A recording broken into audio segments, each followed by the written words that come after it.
Vean que en este caso vamos a hacer referencia primero a una metodología denominada COSMIC, que se basa en lo que es el tamaño funcional del sistema para poder definir su costo. Este es un método de análisis de puntos de función de segunda generación, el cual se basa en el número de interacciones entre los procesos funcionales. Tiene la ventaja de no establecer límites arbitrarios al tamaño funcional, así que puede medir componentes de software tanto muy grandes como muy pequeños. Adicionalmente, está basado en el desglose funcional de los componentes del software, alineado de esta forma con las prácticas de ingeniería de software. Fíjense que se separa en dos componentes base. Tenemos por una parte la estrategia de medición, la cual la determinamos identificando cuáles son los requerimientos funcionales que queremos evaluar, cuál es el propósito de esa medición y quiénes son los usuarios funcionales. Luego de allí tendríamos también el mapeo y medición. El método COSMIC utiliza la ingeniería de software del proyecto para determinar cuáles son los procesos funcionales y movimientos de datos que lo componen. Posteriormente, asigna un punto por cada movimiento de datos identificados. Vean que podríamos ver el proceso de medición COSMIC de la siguiente forma. En primer lugar, en la fase número 1, lo primero que se realiza es una medición y estimación del software utilizando COSMIC para determinar con precisión qué es lo que se va a medir.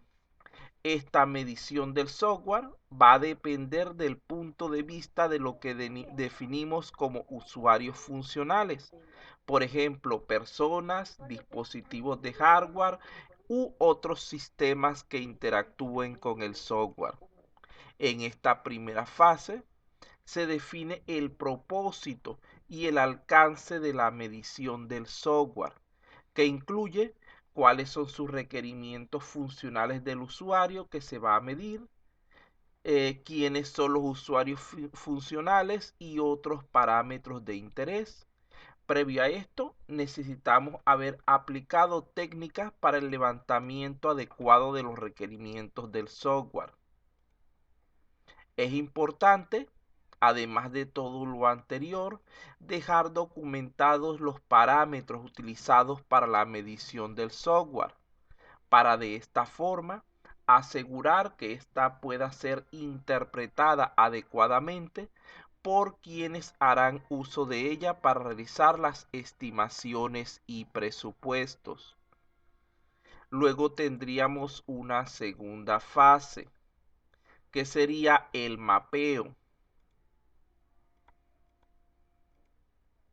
En una medición COSMIC, el mapeo se realiza para crear el modelo COSMIC de los requerimientos funcionales del usuario.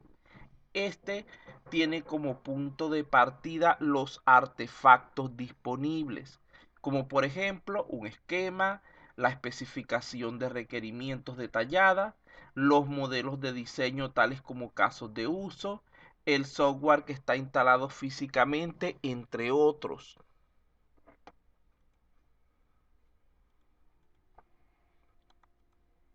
Fíjense que para elaborar este modelo al que estamos haciendo referencia, se utilizan los principios del modelo genérico de software COSMIC aplicados a los requerimientos del software que se va a medir.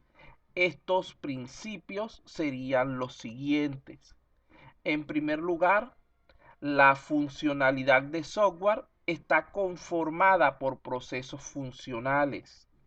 La tarea de cada proceso funcional va a ser responder a un nuevo evento ocurrido fuera de la frontera del sistema.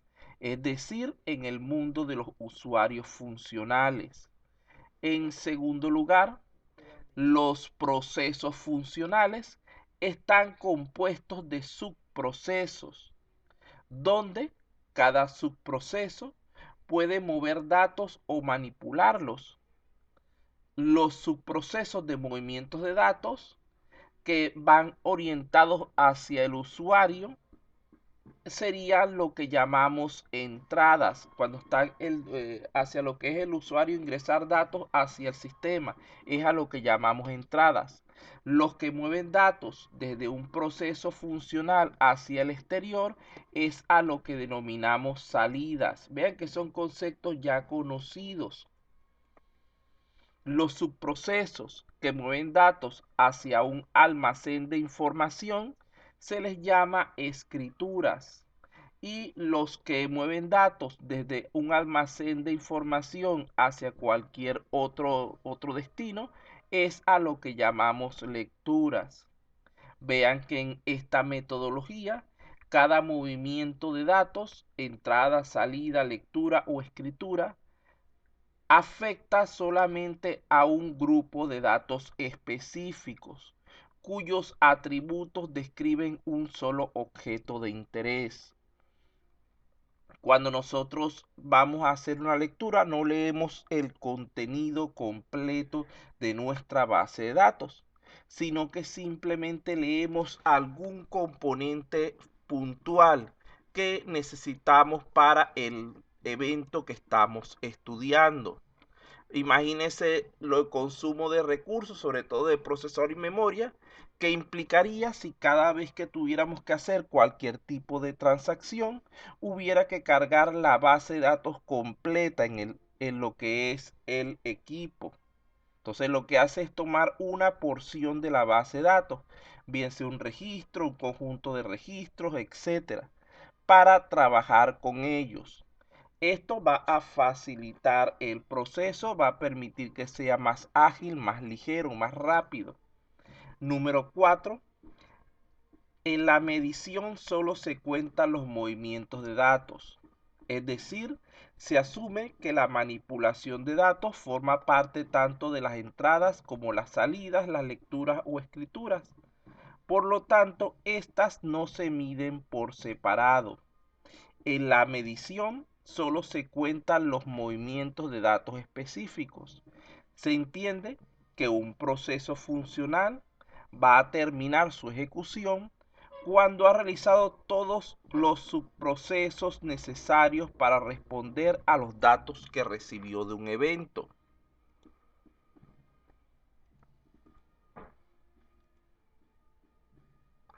Tenemos entonces aquí la número 3. Bueno, la tercera fase sería la de medición. En este caso, la unidad de medida de medición se conoce como punto de función cósmico, CFP.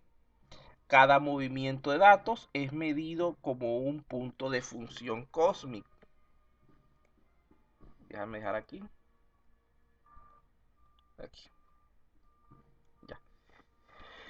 La medición de una nueva pieza de software se realiza identificando todos sus movimientos de datos, es decir, todas sus entradas, salidas, lecturas y escrituras de cada proceso funcional que lo conforma. Luego estos se suman. De allí que todo proceso funcional debe tener como mínimo dos movimientos de datos, una entrada y una salida, o una lectura y una escritura.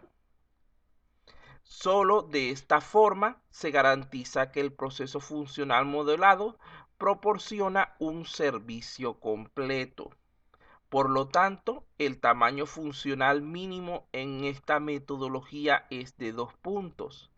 Por otra parte, no existe un límite superior en cuanto al tamaño funcional. Cuando vamos a realizar mediciones sobre mejoras en piezas de software existentes, se identifican todos los movimientos de datos que se van a agregar, a modificar o a eliminar, sumándolos cada uno de ellos en lo que sería el proceso funcional correspondiente. De allí que el tamaño mínimo de una modificación sería un punto cósmico. ¿Qué quiere decir esto último? Vamos a imaginar que nosotros tuviéramos un proceso donde él hiciera primero una lectura de datos que venga del usuario. Esa lectura me hiciera, ¿cómo se llama esto?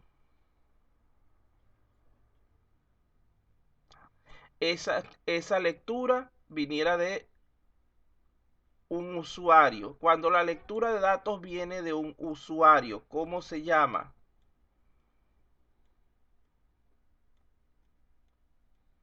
Cuando el ingreso de información, esta proviene de un usuario, ¿cómo se llama? Una entrada. Recuerden que cuando la información, el dato, proviene de un usuario, estamos hablando de una entrada. Cuando proviene de una base de datos, estamos hablando de una lectura. Igualmente con las salidas. Cuando la salida o cuando el dato va hacia el usuario, desde el sistema hacia el usuario, decimos que es una salida. Cuando va hacia la base de datos, decimos que es una escritura. Vamos a suponer que yo tengo una situación donde mi proceso, el primero reciba como entradas, es decir, del usuario, reciba los siguientes datos: un identificador, que sería el DNI, por decir algo, un nombre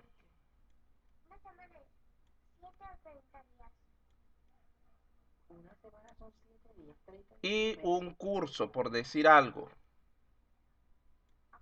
En base a esa entrada, él lea desde la base de datos los contenidos faltantes y me presente un horario. Vamos por aquí leer.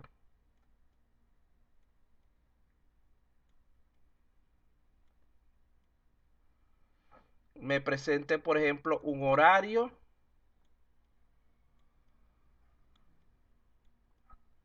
una cuota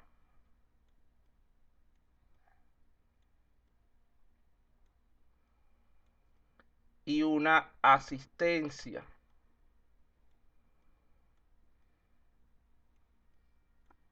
Luego, él procese esa información y genere lo que sería, vamos a decir, una salida. No, primero vamos a hacer una escritura.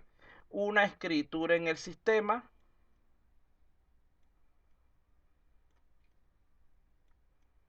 donde almacenamos, por decir algo, un pago.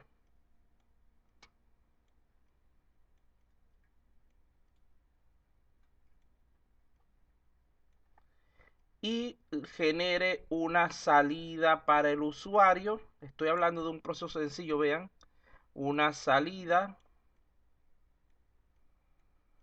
donde presente ¿qué podríamos colocar aquí? Una nota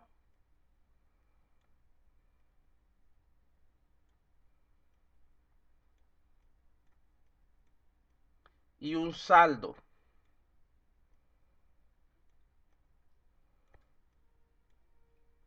Un saldo y muestre las asistencias. Pregunto aquí, ¿cuántos movimientos de datos hay según la metodología de la que estábamos hablando?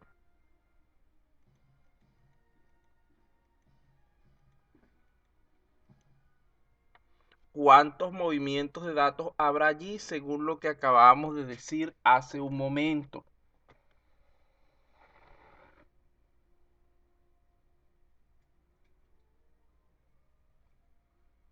No, 3 no son. Piénselo un poquito más. Tampoco.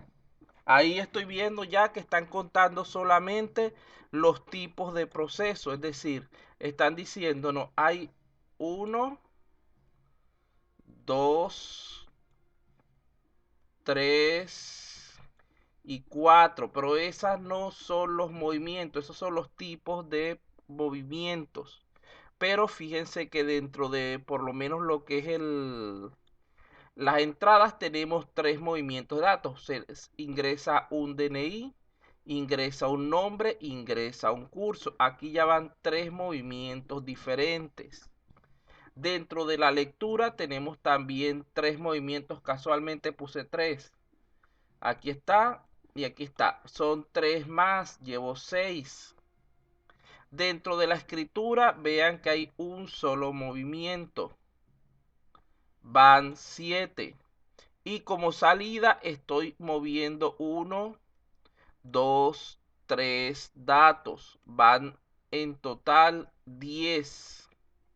Entonces mi número de puntos cósmicos para ese proceso en particular serían 10 puntos. Van a haber procesos, por ejemplo, que tengan entrada pero no tengan lectura. Es decir, que directamente tomen los datos del usuario y a partir de allí hagan sus diversos procesos. Van a haber otros que puede que no hagan entradas de parte del usuario o tengan nada más que el DNI, por decir algo como entrada, hagan muchas lecturas de parte de la base de datos y al final de cuentas presenten la salida sin reescribir la información. Por ejemplo, cuando ustedes están buscando su récord de notas, que lo buscan en el SIGA, básicamente ustedes ingresan su DNI y ya el resto lo llena solamente el sistema. Entonces vemos que ahí puede variar la cantidad de movimientos que se van a presentar en cada tipo de situación, de proceso. ¿Alguna pregunta hasta este punto?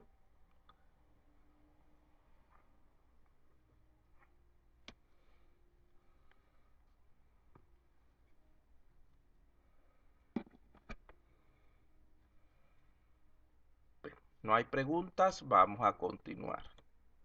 Bueno, vamos a continuar entonces con un ejemplo simplificado. Vamos a ver un poco la determinación del costo de un software de manera bastante, ¿cómo podemos decir? O sea, los datos los improvisé para el ejercicio simplemente, así que no están sacados de manera histórica, nada de eso de ninguna aplicación. Entonces vamos con nuestro ejemplo.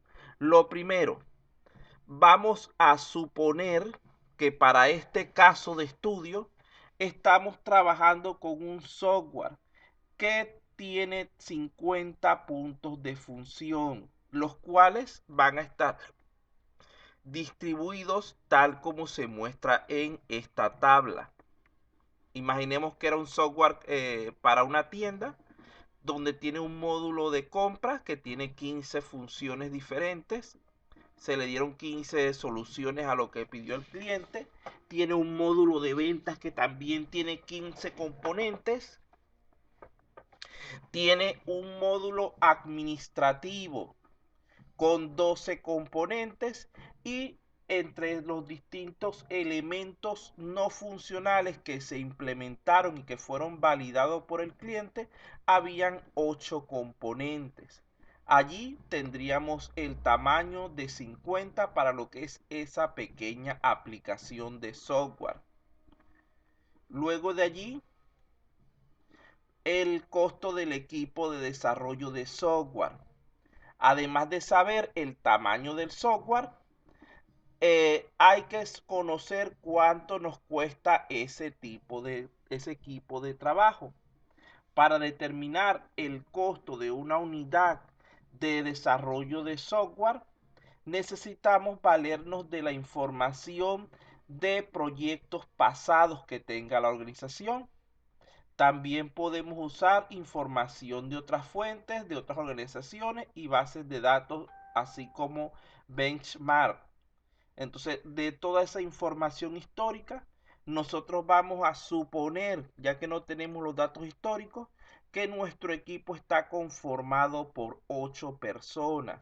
y que su costo mensual es de 20.000 soles. Eso ya lo habíamos calculado anteriormente en un ejemplo que era esta tabla. No sé si lo recuerdan de la semana pasada. Entonces tenemos aquí que el costo mensual de este equipo de desarrollo es de 20.000.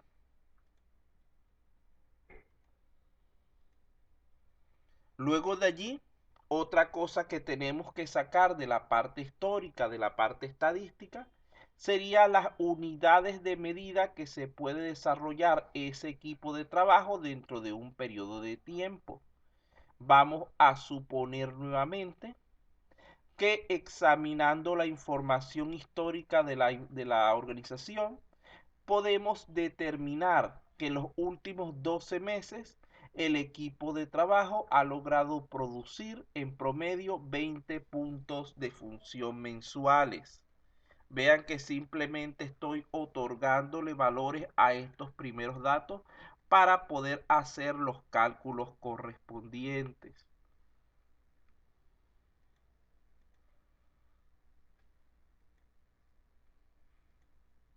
Entonces, tenemos ya tres valores. ¿Cuáles son? El primero, el tamaño del software. ¿Cuánto dijimos que íbamos a asumir que era el tamaño del software?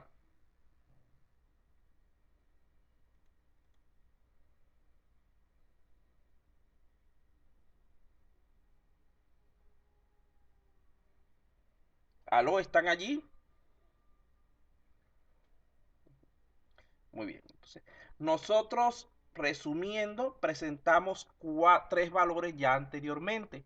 Hablamos del tamaño del software, que dijimos que para este caso lo íbamos a tomar en 50.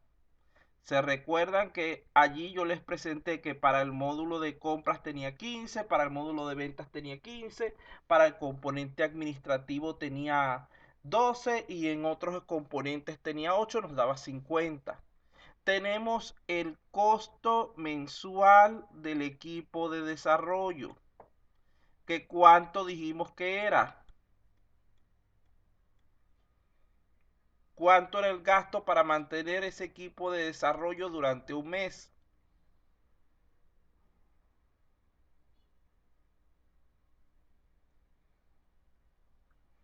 Muy bien, alguien que se acordó, lo felicito. Era 20.000. Y tenemos también la cantidad de puntos que ellos pueden producir en un mes, es decir, los puntos de función mensuales. ¿Cuántos puntos de función dijimos que podía generar ese equipo de trabajo en un mes? No, 10 no. Vean bien.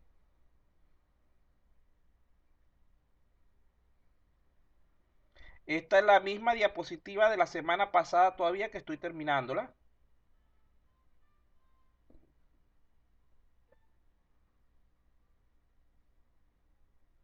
Entonces, ¿cuántos puntos de función dijimos que producía ese equipo en un mes?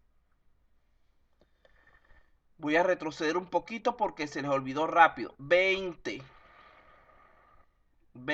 puntos de función al mes. Estos van a ser nuestros datos base. Con ellos vamos a construir, a contestar el resto de los valores. Lo primero que se nos pide aquí es calcular el costo por cada unidad de medida. Allí tenemos la fórmula. Decimos que el costo por cada punto de función, que es nuestra unidad de medida, es igual al costo mensual del equipo de trabajo entre la cantidad de puntos de función que puede producir ese equipo de trabajo. ¿Cuál sería el resultado de eso? Ahí tienen los valores en un lado. ¿Cuál sería el resultado de eso? Tenemos aquí que la cantidad mensual de puntos que ellos pueden, el costo mensual del equipo era de 20.000.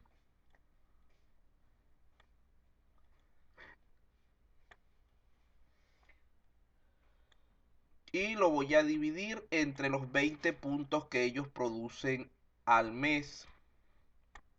¿Cuál sería el resultado?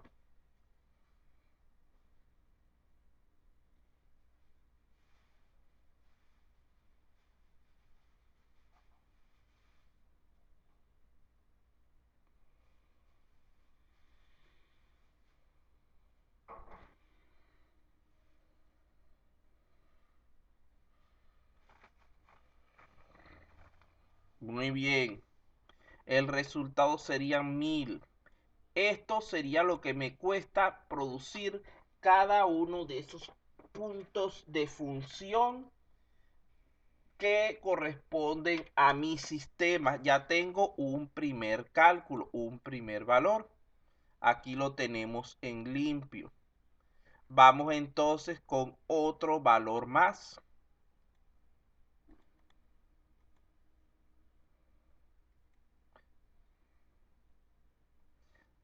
No, y esto lo teníamos por ahí. No sé por qué lo volví a poner.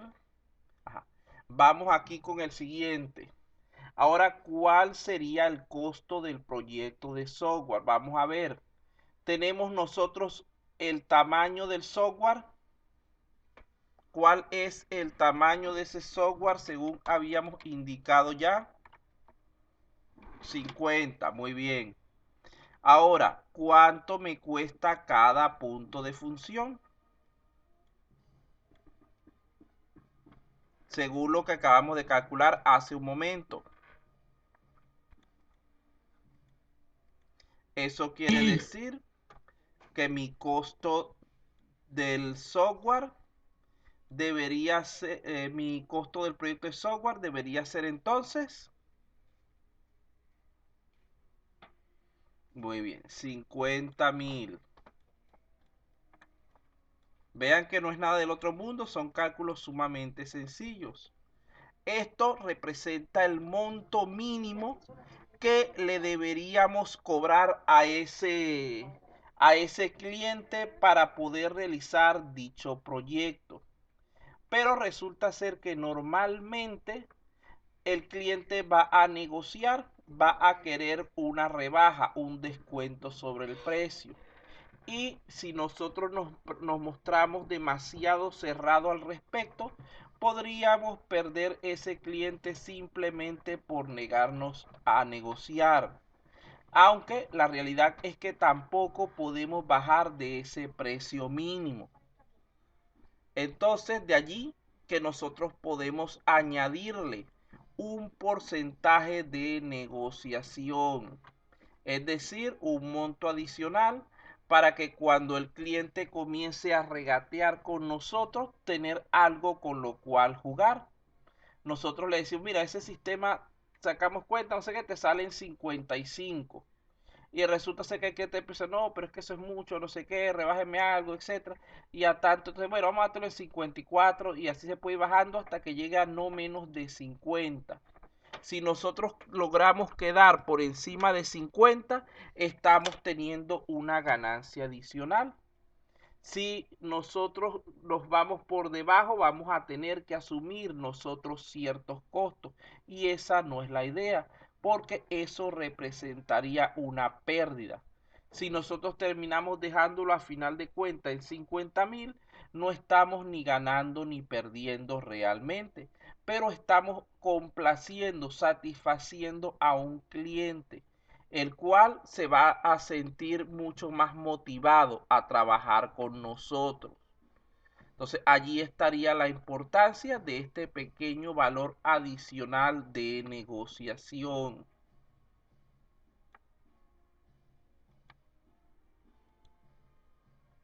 Aquí tenemos otro valor que podemos calcular. Fíjense que nosotros tenemos hasta el momento también el tamaño del sistema, ya lo habíamos dicho, y tenemos la cantidad de puntos que pueden ser producidos por el equipo de desarrollo en un mes. De allí simplemente hacemos la división y obtenemos la cantidad de tiempo mínimo que deberíamos nosotros pedirle al cliente para hacer ese trabajo. Si nosotros normalmente tardamos 20 puntos de función, duramos un mes realizándolo, quiere decir que 50 puntos de función van a ser 2 meses y medio. Siempre se aproxima hacia arriba en este tipo de casos, porque no sabemos qué eventualidad, qué retraso se puede presentar dentro de lo que estamos trabajando. Vean que si nos ponemos a pensar bien en este tipo de cálculos, son indicadores bastante sencillos. ¿Dónde está la dificultad realmente? La dificultad se encuentra en poder hacer la primera parte, lo que es el análisis estadístico, para poder determinar el tamaño del software, los puntos que se producen al mes y el costo de trabajo de ese equipo de desarrollo. Entonces, eso es lo que conllevaría el mayor trabajo. Una vez que eso se tiene, el resto resulta sumamente fácil, como ya lo han visto. Aquí podemos presentar entonces de manera resumida toda la información que ya habíamos planteado. Vean que tenemos que el tamaño de nuestro software era 50. El tamaño del equipo del trabajo era 8, donde su costo mensual era de 20,000. La capacidad de trabajo, es decir, los puntos de función que ese equipo de desarrollo puede generar al mes, dijimos que era 20. Haciendo el cálculo, 20,000 entre 20, logramos obtener el costo de cada uno de esos puntos de función. Nos están costando al momento 1,000.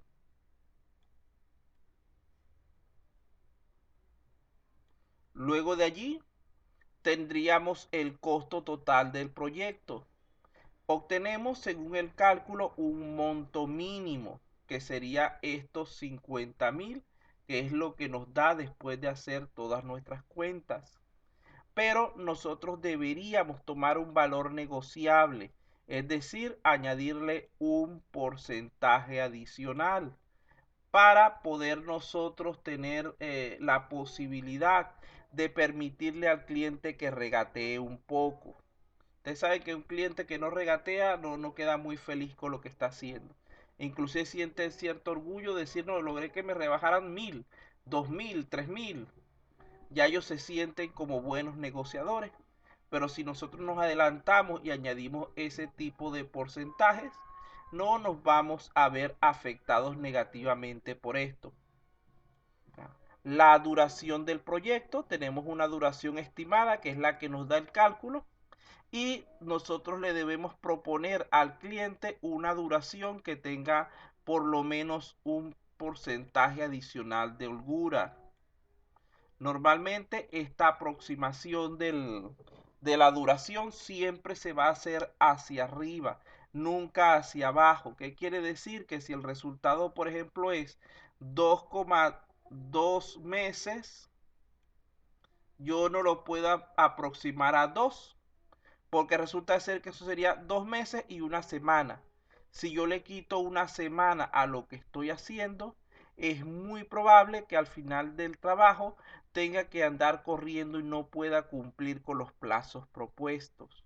Es importante entonces considerar que el valor negociable y la duración propuesta nos van a permitir un acuerdo con el cliente, mejorando con esto su aceptación acerca del proyecto. ¿Alguna pregunta, alguna duda acerca de este punto?